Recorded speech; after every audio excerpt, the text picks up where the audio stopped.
Hello friends, welcome to study any time.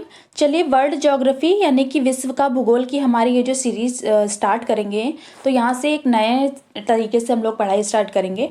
और ये तरीका आपको समझ में आए तो प्लीज़ मैं पहले इसलिए बोल रही हूँ कि आप वीडियो को लाइक ज़रूर करिएगा और चैनल को सब्सक्राइब करना मत भूलिएगा, ठीक है। तो जब चैनल आप वीडियो को लाइक कर देंगे तो मुझे ये ज़रूर पता चल जाएगा कि आपको ऐसा कंटेंट सही लगा, ठीक है। या फिर आप कमेंट करके भी बता सकते हैं। तो ये आपको कैसे पढ़ा जाएगा कि ब्रह्मांड की उत्पत्ति से रिलेटेड जो भी टॉपिक हो सकता है ना, जो टॉपिक है, मान लीजिए ब्रह्मांड की उत्पत्ति का टॉपिक है, तो इससे रिलेटेड जो भी क्वेश्चन होंगे वो आपको एक सीक्वेंस में मिलेंगे ना, एक सीक्वेंस में मिलेंगे ताकि आपको ये टॉपिक खत्म करना है ना।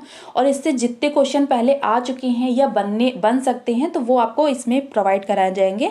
इससे क्या होगा आपका फायदा कि आपको ये चैप्टर बहुत आसानी से समझ में आ जाएगा। और चैप्टर समझने के साथ ही आपको जो भी एग्जाम में क्वेश्चन पूछा जाएगा तो क्वेश्चन पूछने का तरीका क्या हो सकता है, क्या बन सकते हैं क्वेश्चन, वो तो पता चलेंगे ही। तो इससे आपको एक भी किसी भी सब्जेक्ट के किसी भी टॉपिक की अच्छी कमांड हो जाएगी। और अगर आपको टॉपिक की कमांड हो गई तो आप कोई भी क्वेश्चन सॉल्व कर सकते हैं, ठीक है। तो ये टॉप 50 क्वेश्चन हैं। अब जितने भी ज़्यादा क्वेश्चन हो पाएंगे आपको चैप्टर के अकॉर्डिंग करा दिए जाएंगे, या फिर 2 पार्ट या 3 पार्ट भी हो सकता है, ठीक है। तो इसमें टॉप 50 में आपको ये फर्स्ट पार्ट होगा, इसमें टॉप 25 क्वेश्चन मिलेंगे विद एक्सप्लेनेशन, ठीक। अच्छे आपको पूरी चीज़ें एक्सप्लेन कर दी जाएंगी। और ये जो डेटा है आपको NCERT है ना, NCERT आपको पढ़ने की ज़रूरत नहीं है। और अगर आप चाहें तो आप मैच भी करा सकते हैं, ठीक है। NCERT नहीं पढ़ने की ज़रूरत है। इसके अलावा आप लोग जानते हैं एक ऑथेंटिक सोर्स है घटना चक्र, है ना। तो घटना चक्र के जो क्वेश्चन है ना, और इसके अलावा जो क्वेश्चन जो थ्योरी लिखी हुई है उसका भी क्वेश्चन आपको ये मिलेगा, ठीक है। इसके अलावा लूसेंट जो होता है वो भी आप जानते हैं कि NCERT से ही डेटा होता है जो लूसेंट के क्वेश्चन बना दिए जाते हैं। घटना चक्र में भी डेटा प्रोवाइड करा दिया जाता है। घटना चक्र का जो डेटा होता है वो थोड़ा बहुत और भी अदर सोर्स से इकट्ठा कर दिया जाता है, लेकिन ऑथेंटिक सोर्स होता है, ठीक है। तो ये सारे चीज़ें आप अगर आप कवर कर लेंगे तो आपका एक टॉपिक बहुत अच्छे से क्लियर हो जाएगा। तो चलिए चलते हैं, जिसमें पहला क्वेश्चन हमारा है कि ग्रहों की उत्पत्ति के संबंध में संभवतः तर्कपूर्ण परिकल्पना का प्रतिपादन 1976 में किसके द्वारा किया गया था, ठीक है। इंग्लिश में आप पढ़ सकते हैं ये, ठीक। तो ये किसके द्वारा किया गया था? लाप्लेस के द्वारा, लाप्लेस के द्वारा, ठीक है। यहाँ पे लाप्लास लिखा है, लाप्लेस होता है, लाप्लेस के द्वारा किया गया था। अब लाप्लेस ने कौन सी परिकल्पना दी थी? तो इन्होंने निहारिका परिकल्पना दी थी, जिसे नेबुला, ठीक है, नेबुला, जिसे नेबुला थ्योरी, हाइपोथेसिस बोलते हैं, ठीक है, हाइपोथेसिस। देखिए इंग्लिश से ज़्यादा लिखने की कोशिश नहीं करेंगे, ठीक। तो नेबुला हाइपोथेसिस इन्होंने दी थी, लाप्लेस ने। तो इसका आंसर ये हो गया। इसके अलावा अब यहाँ पे निहारिका परिकल्पना के बारे में अभी आपको बता रहे हैं, ठीक। इसके अलावा यहाँ पे एक चीज़ और कि इमैनुअल कांट जो थे, इन्होंने ही सबसे पहले ग्रहों की उत्पत्ति के संबंध में ये मतलब इनकी अगर ये क्वेश्चन पूछ जाता है कि ग्रहों की उत्पत्ति के संबंध में सबसे लोकप्रिय मत जो था वो किसके द्वारा दिया गया था, तो वो इमैनुअल कांट का नाम आ जाता है, ठीक। तो इमैनुअल कांट फेमस हैं, ठीक। इसके अलावा इन्हीं की परिकल्पना को ही लाप्लेस की थ्योरी मतलब लाप्लेस ने अपनी निहारिका परिकल्पना में संशोधित रूप में प्रस्तुत किया।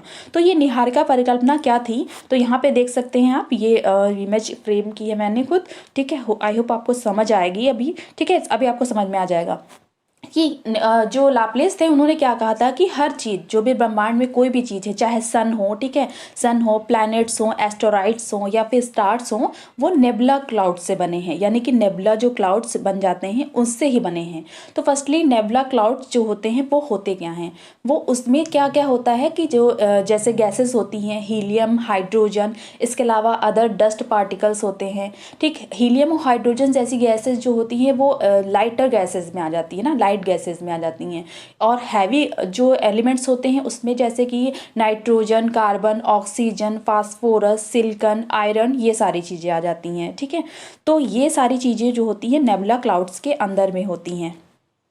अब ये जो नेबुला क्लाउड्स होते हैं वो कैसे बनते हैं? जैसे कि आप इमेज में देख सकते हैं कि ये जो पार्टिकल्स होते हैं यानी कि हाइड्रोजन, हीलियम, नाइट्रोजन, ये सब जो है वो बहुत ही तेज फास्टली मतलब मूव करते हैं और रोटेट होते हैं। बहुत तेज़ से जब ये रोटेट होते हैं तो सेंटर में आकर के ये इकट्ठा हो जाते हैं। जो हैवी, यहाँ पे आप जैसे कि ये देख सकते हैं इमेज में कि जो जो ये लाइटर पार्टिकल्स होते हैं, ये लाइट पार्टिकल्स हैं, ये जो आ रहे हैं वो आ जा कर के बीच में इकट्ठा होने लगते हैं। और यही यही लाइटर जो पार्टिकल्स होते हैं, इन्हीं से जब ये कोलाइड होते हैं और इसमें फ्रैक्शन होता है, तो इसी फ्रैक्शन और कोलिजन से फ्यूज़न रिएक्शन होता है। फ्यूज़न रिएक्शन होता है और इसी फ्यूज़न रिएक्शन से एनर्जी जनरेट होती है, जैसे कि सूर्य की एनर्जी, है ना। यानी कि हमारा जो स्टार है वो ऐसे ही बना है, ठीक। यानी कि जो लाइटर पार्टिकल्स होते हैं वो स्टार्स को क्रिएट करते हैं।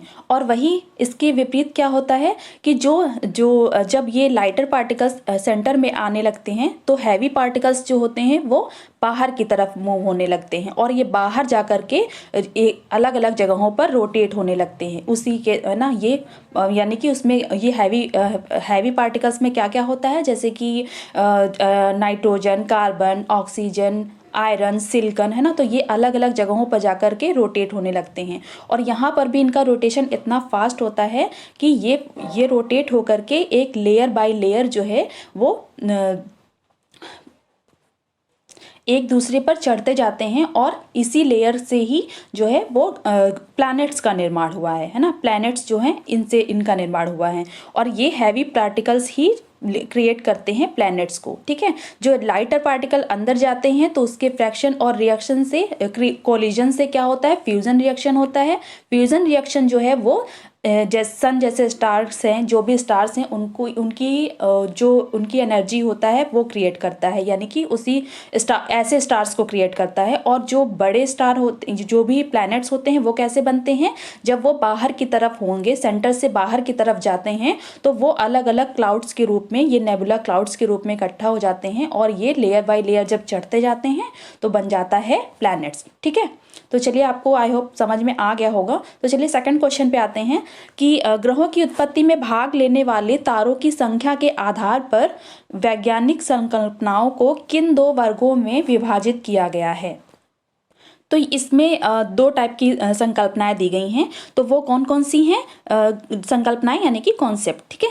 तो ये अद्वैतवाद और द्वैतवाद। अद्वैतवाद जो है उसे क्या बोलेंगे, मोनिस्टिक, ठीक है, मोनिस्टिक कॉन्सेप्ट बोलेंगे। और द्वैतवाद को क्या बोलेंगे, डुअलिस्टिक, ठीक है। डुअलिस्टिक से जान रहा है, दो का भाव आ रहा है ना। तो डुअलिस्टिक और मोनिस्टिक, मोनिस्टिक इज अद्वैतवाद और डुअलिस्टिक इज क्या है, द्वैतवाद, ठीक है। तो डुअलिस्टिक जो कॉन्सेप्ट था, ये क्या होता है कि किसी भी जो भी इसको मानने वाले जो विद्वान है वो क्या बोलते हैं कि जो भी ब्रह्मांड की उत्पत्ति हुई है वो दो तारों के संयोग से हुई है, यानी कि दो तारों के संयोग से ब्रह्मांड की उत्पत्ति हुई है। और इसी के विपरीत मोनेस्टिक वाले क्या मानते हैं कि सौर मंडल जो है हमारी, इसकी उत्पत्ति किससे हुई है, कि किसी एक वस्तु से हुई है, एक ही वस्तु से होकर के ये सौर मंडल हमारा बना है, ठीक है। तो चलिए थर्ड क्वेश्चन पे आते हैं कि कांट की वायव राशि परिकल्पना और लाप्लेस की निहारिका परिकल्पना। अब यहाँ पे ये जान लीजिए कि लाप्लेस ने निहारिका परिकल्पना दी है और कांट ने वायव राशि परिकल्पना दी है, ठीक है।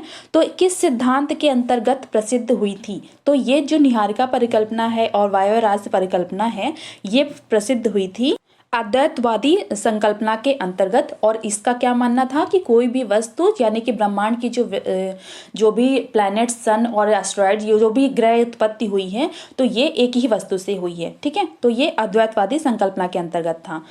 अब फोर्थ क्या है कि चैम्बरलिन तथा मोल्टान की ग्रहाणु परिकल्पना और जेम्स जीन्स और जेफरिन की ज्वारीय परिकल्पना, इसके अलावा H.N. रसेल की द्वैतारक सिद्धांत जो था वो किस संकल्पना के अंतर्गत आते हैं।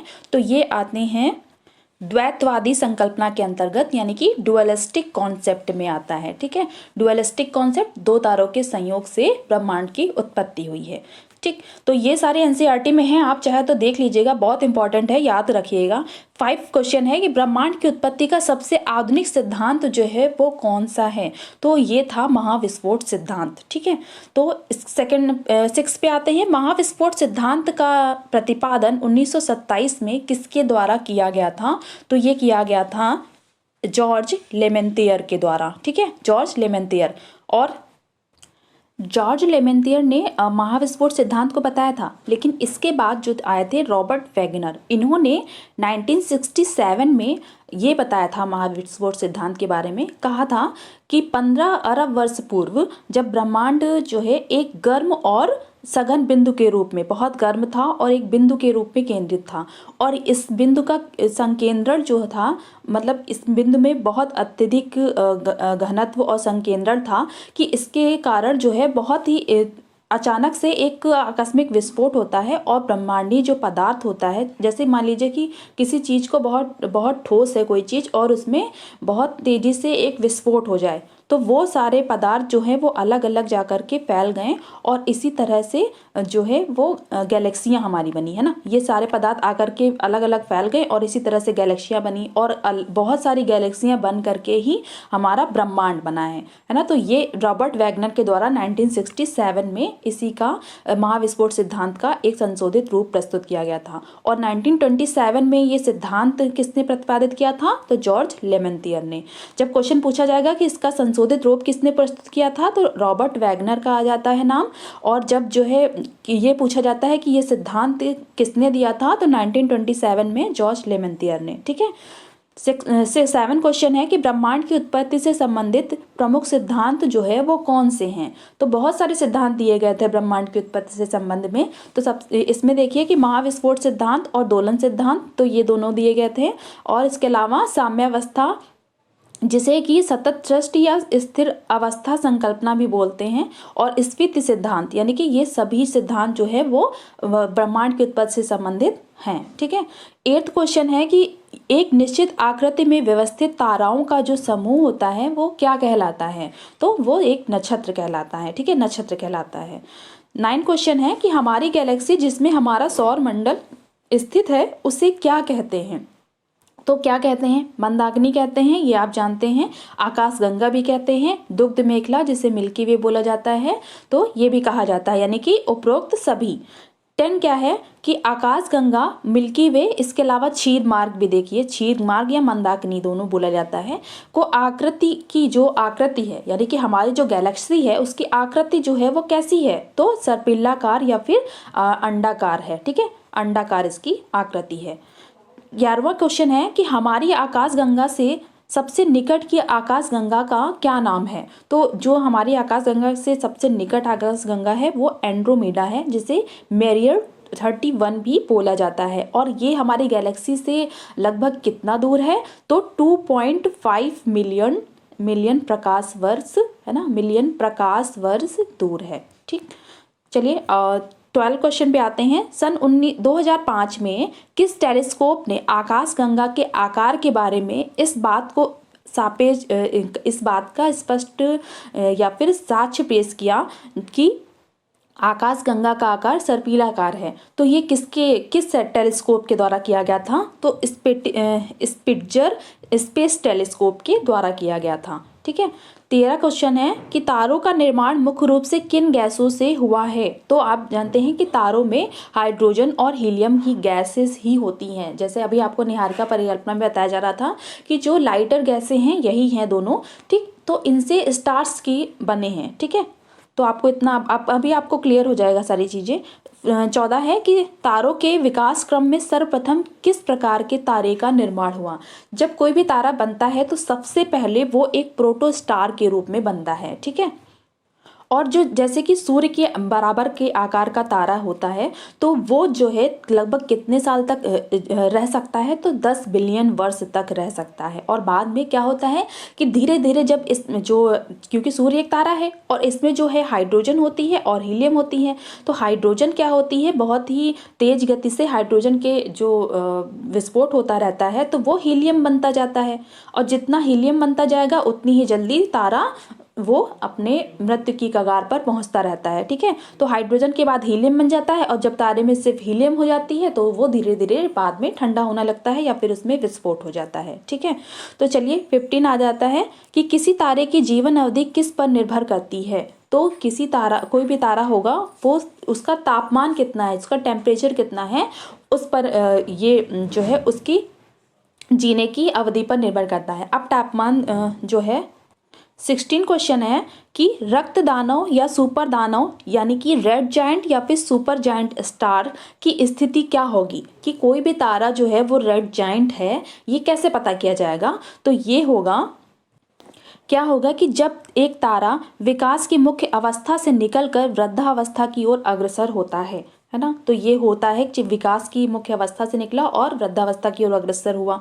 ठीक, जब तारे की बाहरी सतह फैलती है और वो ठंडा होना लगता है, बाहरी सतह भी फैलेगी, उसके बाद वो ठंडा होना स्टार्ट हो जाएगा और तारे की चमक कम होती जाती है। तो ये सारे रीजन होते हैं कि वो रक्त यानी कि रेड जायंट या सुपर जायंट तारे के रूप में बनता है। और रेड जायंट जो होता है वो छोटा तारा बनेगा और सुपर रेड जायंट होगा वो बड़ा तारा जो होगा वो सुपर रेड जायंट बनेगा। ठीक है, अब 17वां क्या है कि नोवा या सुपरनोवा विस्फोट किसे कहते हैं?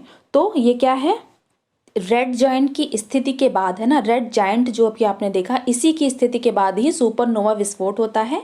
और उसमें जो है तारे में उपस्थित हीलियम, कार्बन और इसके अलावा कार्बन और अन्य पदार्थ जो भारी पदार्थ होते हैं, लोहा आदि में परिवर्तित हो जाते हैं। ठीक है, तो इसके अलावा 18 क्वेश्चन है कि सुपरनोवा विस्फोट के बाद तारा अपने आकार के अनुरूप मृत्यु की कितनी अवस्थाओं को प्राप्त कर सकता है? तो ये 3 अवस्थाओं को प्राप्त करता है। ठीक, 19 क्वेश्चन है कि किसी तारे की मृत्यु की अवस्थाओं के क्या नाम है? आप देख सकते हैं कि एक क्वेश्चन दूसरे क्वेश्चन से लिंक है ना, तो आपको चीजें ऐसे ही समझ में आ जाएंगी। तो ये जो अवस्थाएं हैं वो कौन सी हैं? स्टेजेस जो होती हैं तारे के डेड होने की स्टेजेस क्या होती हैं? तो कृष्ण वामन होता है, न्यूट्रॉन स्टार होता है, कृष्ण वीवर होता है, यानी कि ये तीनों ही स्टेजेस होती हैं। और ये न्यूट्रॉन स्टार या तो कोई भी तारा बनता है या तो फिर कृष्ण वीवर, है ना, तो इन दोनों में से एक स्टेज आ जाती है, लेकिन इनकी स्टेज होने की सिचुएशन अलग होती है। ठीक, अब 20 क्वेश्चन है कि यदि किसी सूर्य सादृश छोटे तारे का रक्त दानव यानी कि रेड जायंट अवस्था के पश्चात जब नोवा विस्फोट होता है, उसके बाद उसका जो सौरिक द्रव्यमान जो है वो 1.44 गुने की सीमा के अंदर होता है, तो वो तारा जो है वो क्या बनेगा? तो वो तारा श्वेत वामन तारा बनेगा, यानी कि व्हाइट डॉर्फ बनेगा। और इसी के व्हाइट डॉर्फ बनने के बाद जो है वो तारा ब्लैक डॉर्फ भी बन जाता है, कृष्ण वामन में आ जाता है। ठीक है, 21 क्वेश्चन है कि यदि किसी तारे में नोवा विस्फोट के बाद उसका अधिकतम संभावित द्रव्यमान 1.44 सौरिक द्रव्यमान होता है, तो वह तारा क्या कहलाएगा? ठीक है, यहाँ पे ये देखिए कि उसका सौरिक द्रव्यमान जो है वो कितना बताया जा रहा है। ठीक है, 1.44 है ना, 1.44 का मतलब ही यही है कि वो चंद्रशेखर सीमा में है। ठीक है, अगर ये चंद्रशेखर लिमिट जो होती है वो कितनी होती है? 1.44, इसी को बोला जाता है और एस चंद्रशेखर जी के द्वारा ही इसे दिया गया था। ठीक है, तो और एक चीज और यहाँ पे देखिए कि नोवा विस्फोट का मतलब होता है कि ये एक मृत्यपाय तारा है। ठीक, क्वेश्चन पूछ लिया जाता है ऐसे ही कि नोवा विस्फोट का क्या अर्थ है। ठीक, 22 है कि यदि किसी मध्यम आकार के तारा यानी कि कोई अगर मध्यम आकार का तारा है तो इस तारे में रेड सुपर जायंट की अवस्था हो जाती है। रेड सुपर जायंट के बाद क्या होता है? नोवा विस्फोट आता है। उसके बाद उसका जो सौरिक द्रव्यमान बचता है वो 1.44 से 3 सौरिक द्रव्यमान तक जब रहता है, यानी कि इसके बीच में जब रहता है, तो ये तारा किस प्रकार के तारे में परिवर्तित होगा?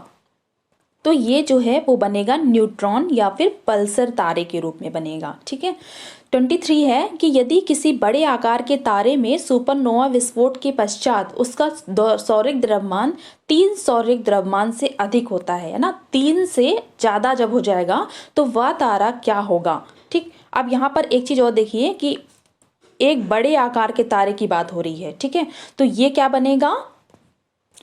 ये बनेगा कृष्ण वीवर या फिर ब्लैक होल। ठीक है, ब्लैक होल के बारे में भी अभी आपको पता चल जाएगा। अब 24 क्या है कि किस भारतीय अमेरिकी विद ने 1930 में 1.44 सौरिक द्रव्यमान की वह सीमा निश्चित की थी जिसके अंदर के तारे जो होते वो श्वेत वामन तारे यानी कि व्हाइट डॉर्फ जो है वो कहलाते थे। तो वो किसके द्वारा दिया गया था? सुब्रमण्यम चंद्रशेखर के द्वारा दिया गया था। अब लास्ट ये हमारा क्वेश्चन है कि ब्लैक होल के सिद्धांत को निम्नलिखित में से किसने दिया था? तो ये ब्लैक होल सिद्धांत भी दिया था किसने? एस चंद्रशेखर ने। और ये सारे क्वेश्चन ऐसे ही पूछे जाते हैं, इसलिए इनको ऐसे ही याद करके रखिएगा। तो चलिए, अगर आपको सारी चीज़ें समझ में आई हो, हमारा समझाना पसंद आया हो, तो वीडियो को लाइक करिएगा, चैनल को सब्सक्राइब कर लीजिए और ज़्यादा से ज़्यादा हो सके तो लोगों को शेयर करिएगा।